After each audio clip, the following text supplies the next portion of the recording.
Horrifying True Reddit Stories. Have you ever felt like the internet hides secrets that no one should know? Today, I will share with you some real stories from Reddit that will leave you wondering if you are alone in this world, or perhaps there is something else watching you. Stay with us until the end, because I will tell you stories that have never been talked about before, and they might change your life forever. Psycho Uber. A few weeks ago, my friend, 24F, and I, 23F, planned to attend an event together. Since we only had free time after work, we decided to take an Uber to save time and enjoy the event longer. The first half of the ride was uneventful. The driver seemed polite and normal. However, once we got on the highway, his demeanor changed. He became visibly irritated.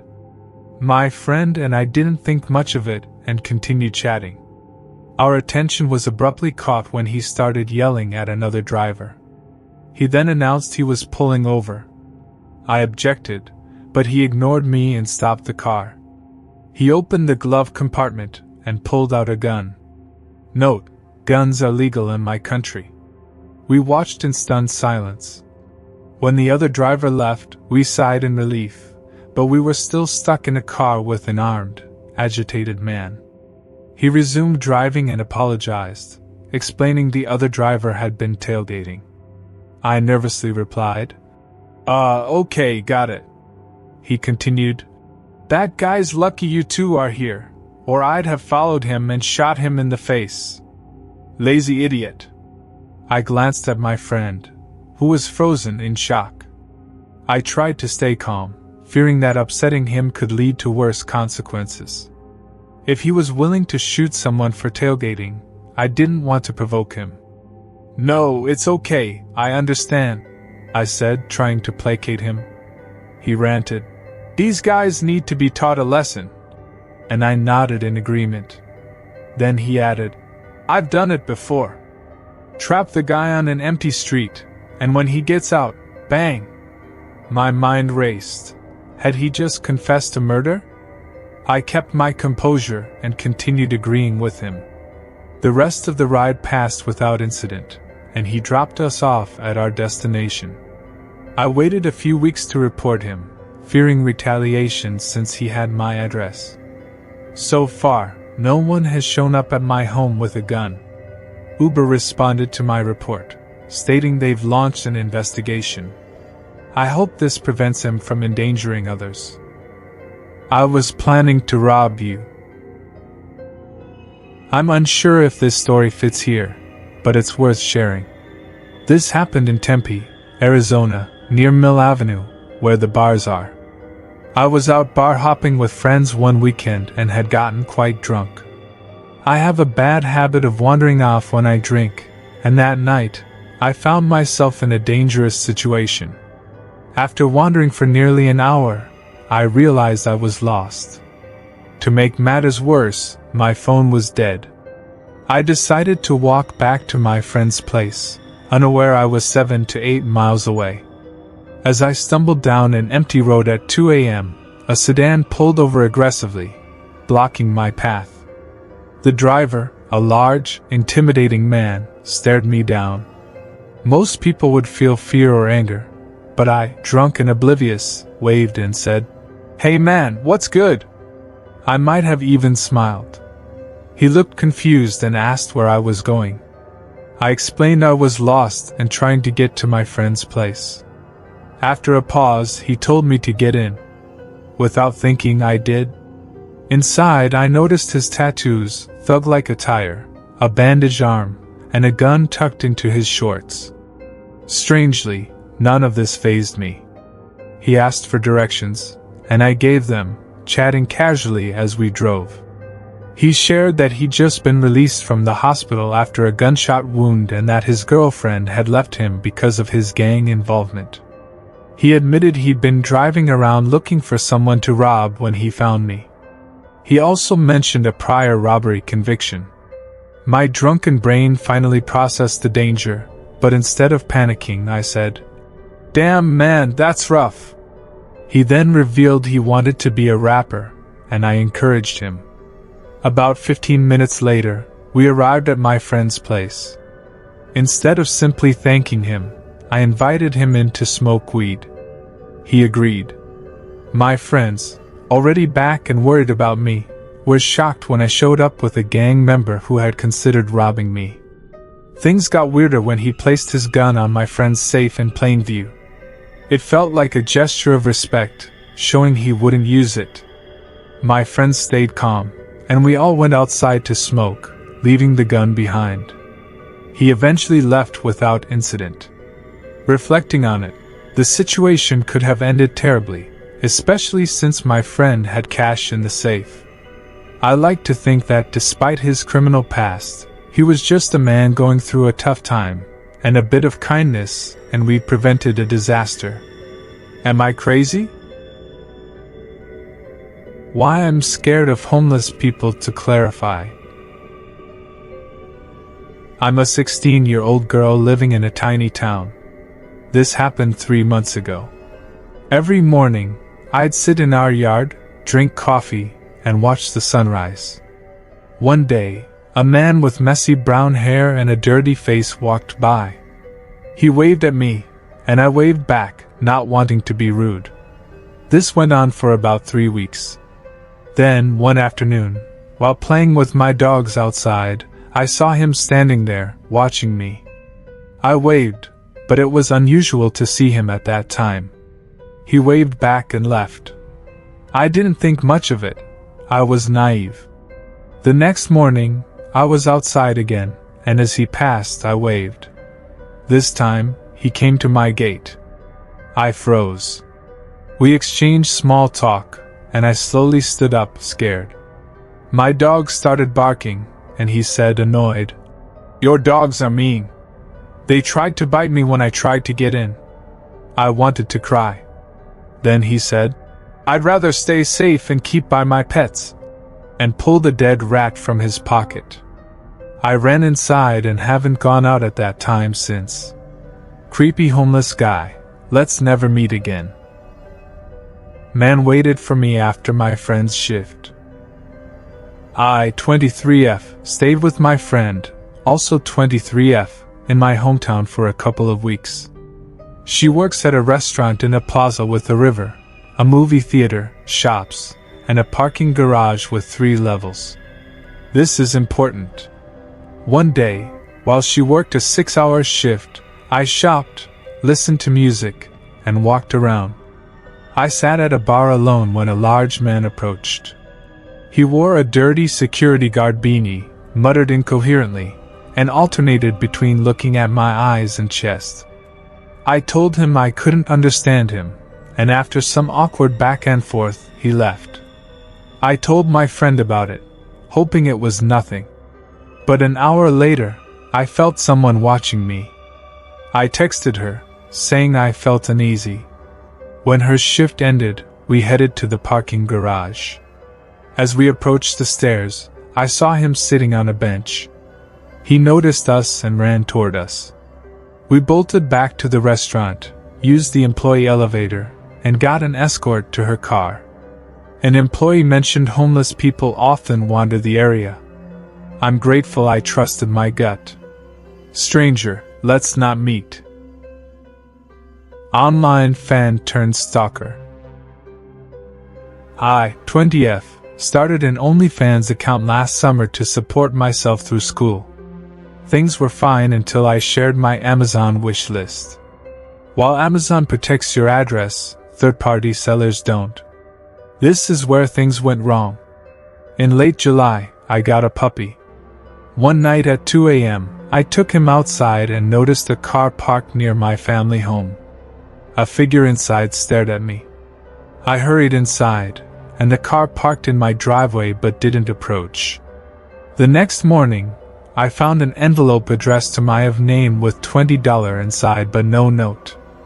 I didn't tell my parents, who didn't know about my account. A week later, I moved back to my college town. I stopped posting until I figured out how they got my address. I live in a duplex with a gated parking lot. One morning, I planned to vlog a Target trip for a future YouTube channel. When I got to my car, it had been ransacked, and my vlogging camera was gone. It wasn't in plain sight. I'd hidden it in the glove box. The SD card inside had unreleased content. Security footage showed the thief breaking into only my car, suggesting they'd been watching me. After stealing the camera, they lingered near my window, watching me sleep for an hour. Thankfully, they didn't try to break in. The camera was sold to a pawn shop, and police recovered it using the serial number, but the SD card was missing. I've since moved to a new place. Hopefully, this keeps me safe. I was on someone's kill list. After high school, many years ago, I was in a tough spot. My guardian kicked me out after graduation and didn't help me find housing, so I lived in my car for a few months. One day at work, I met a group of heavy metal guys. I'd seen them around town, and all my friends knew who they were. Everyone loved them. After a few months, we became friends, and they offered to let me move in with them. I agreed. Looking back now, I wish I'd just stayed in my car. My two main roommates were brothers named Andrew and Zeth. They were in a band and deeply into the occult and similar things. I never really believed in that stuff, but I'm not one to tell others what to believe. They let me live with them rent-free for several months, so who was I to complain? Being the only woman in a house full of young men, I was always on edge. You never know who you can trust. Turns out, I was right to worry. Over time, their friends started staying with us for longer periods, sometimes weeks. Their friends were another group of brothers they'd gone to school with. There were 5 brothers in total, but only 2 stayed with us regularly. The younger brother, Mark, was very polite. He cleaned up after himself and always helped with household chores. The other brother, Adam, had a long list of mental issues. He'd apparently done some hard drugs in the past, which seemed to have triggered a religious psychosis. He'd served time in prison for assaulting a woman with a Bible. He'd often look you in the eyes and tell you he could see how you'd die. Once, he told me I was possessed by a demon and needed my soul cleansed. Everyone in the house knew about his problems, but he was their friend. They helped him through tough times and gave him a place to stay, otherwise he'd have been on the streets. I was always cautious around him after the things he said. No one else seemed as concerned as I was. They should have been. One day, I was asleep when my phone rang. It was my boss. He asked if I could come in to work an hour early. It was only noon.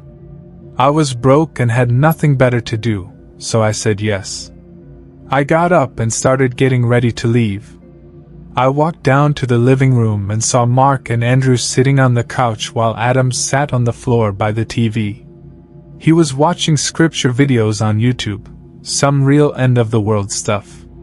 This was fairly common, so I went about my business. I said goodbye and left for work. My shift was almost over when the phone rang. My boss answered, handed it to me, and said, "It's for you." I was just a cashier, so I assumed it was a friend who couldn't reach me on my phone. I answered and heard a man's voice I didn't recognize. "Hi, this is Detective Williams. Something happened at your apartment today, and we need you to come to the station to talk about it." I left immediately. I assumed one of the brothers had been arrested for drug dealing or something. I was very wrong. I got to the station, was buzzed in, and an officer escorted me to a small, cold room with a camera. He gave me a bottle of water and left me alone for about 30 minutes. My mind was racing, thinking about what could have happened. He came back in and told me Adam had stabbed and killed Andrew around 1 p.m. I was shocked. I'd just left the house an hour before it happened, and everything seemed fine. I asked if there had been a fight. The detective said there hadn't been a fight and that it seemed to have happened out of nowhere. I gave my statement to the police and left with nowhere to go, still in shock and completely confused. Our apartment was a crime scene, so I went to another friend's house to watch the news report since the police wouldn't give me any information about the case. Over the next couple of days, more details came out. Adam hadn't just stabbed Andrew once or twice, he'd stabbed him repeatedly and nearly decapitated him. After the murder, he ran down the street, still holding the murder weapon. He called 911 and told them what he'd done. I watched the news report in horror. We'd known he was unstable, but this? He'd fully confessed to the brutal murder and provided police with his notebooks.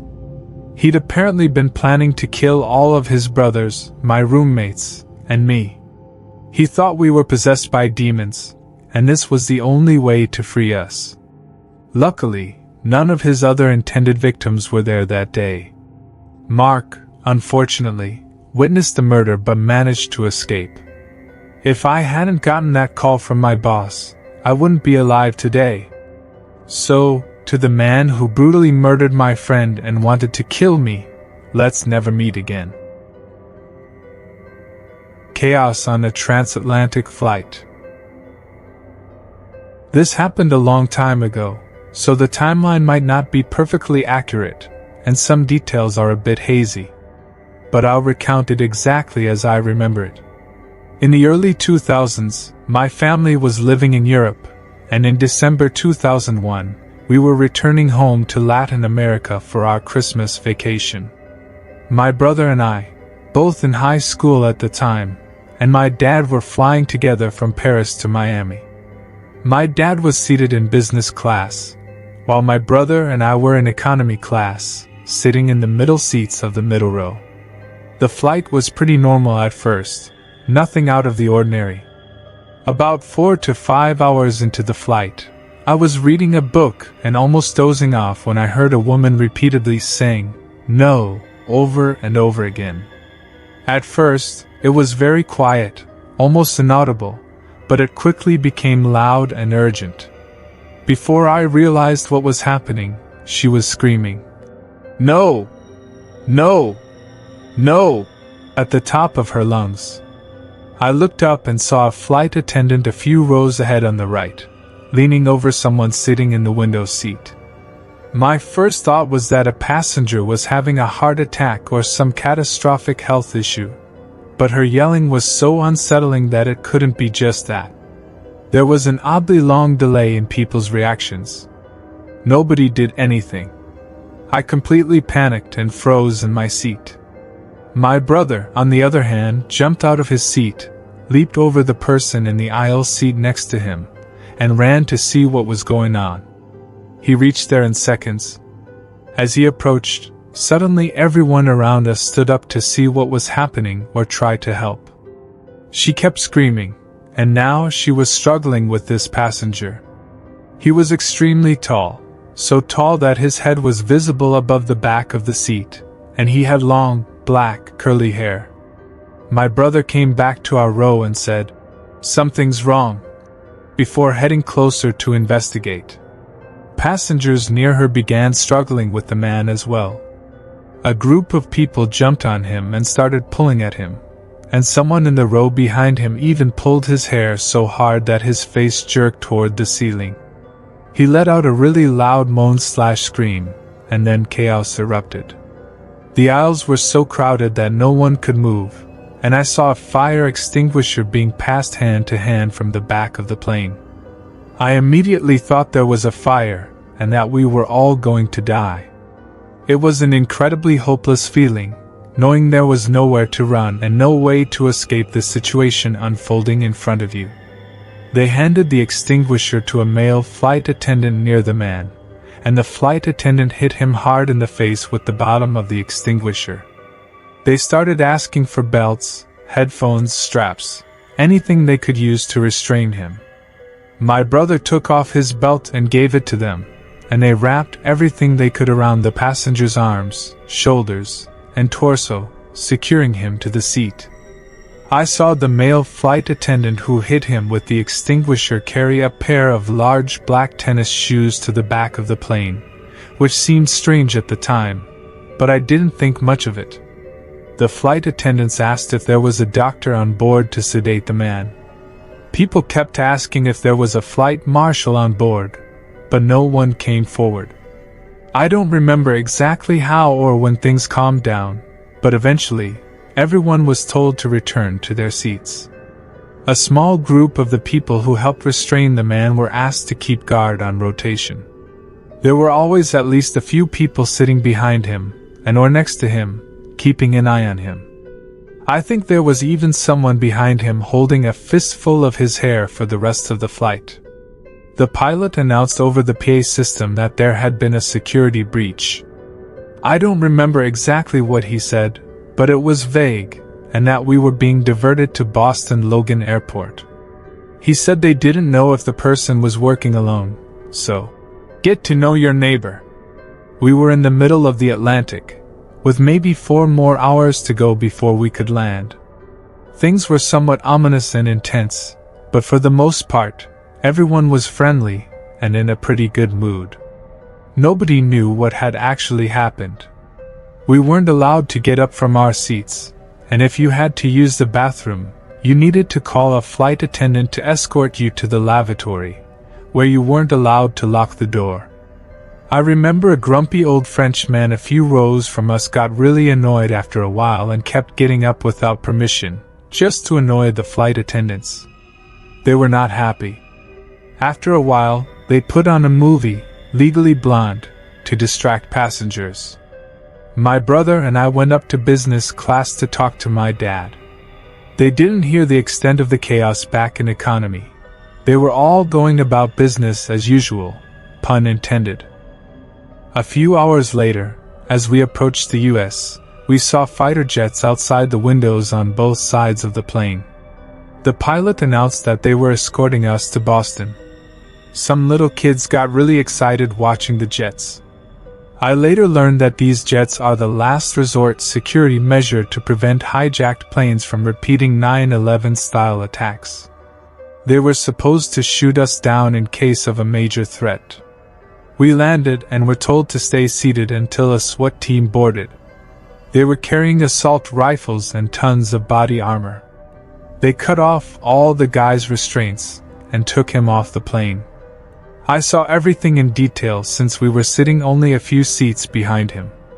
We were parked in the middle of the tarmac for a long time before we were allowed to disembark.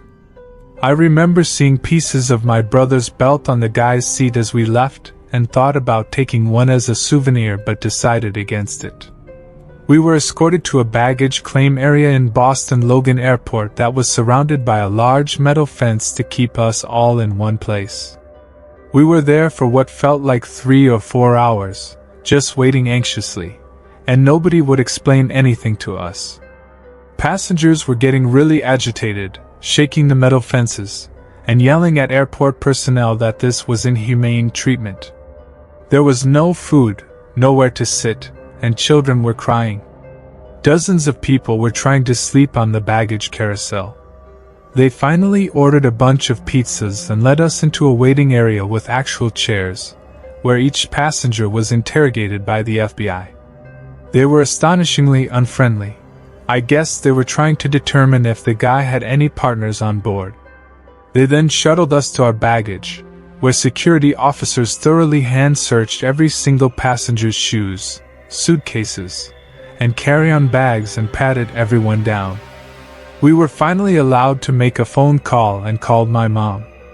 The rest of the family was completely hysterical. They had been watching the news all day and knew that an Islamic extremist terrorist had tried to blow up our flight with a bomb that he had smuggled on board in his shoe. We had absolutely no idea what had actually happened until this moment, as we were kept completely in the dark. It was a very strange sensation. Up until this point, my dad, brother, and I had actually remained relatively calm, considering the circumstances, and were more annoyed about the inconvenient changes to our travel plans than the crazy experience on the plane. We had no idea how serious the security breach really was or how close we came to being killed. After about 12 hours in Boston, we were put on another flight home. My brother made the mistake of giving a few interviews to CNN and other networks while we were in Boston, so when we landed in our small country, he was immediately swarmed by the press and gave a bunch of interviews. Despite being exhausted, I was happy to finally sit and relax with my family after the longest and most stressful trip of my life. We later learned that the bomber, Richard Reed, had actually tried to board the same flight the previous day. He was detained and questioned by French security because of multiple red flags. He had no luggage and had purchased a one-way ticket with cash, causing him to miss his flight. They put him on the next day's flight and lodged him in a hotel far away from the airport, since everything nearby was booked. The following day, it rained, and on the walk from the hotel to the airport, his shoes got wet. This might have been why he encountered trouble lighting the wick in his shoe. His plan was to light it mid-flight. He waited until the passenger next to him went to the bathroom, then tried to light his shoe with matches.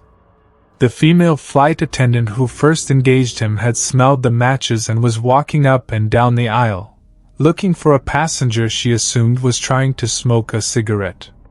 She saw him with the shoe in his lap and immediately tried to take it from him. They struggled, and he bit her hand. Reed is now serving 3 life terms in prison. Alright guys, that wraps up this horrifying true story. I hope you enjoyed it. Let me know down in the comments below, would you like to see more true stories, more fake ones, or something in between? Let me know down in the comments. I read them all. Thank you so much for watching. This was Rozaik Nightmare, and I'll see you next time. Peace.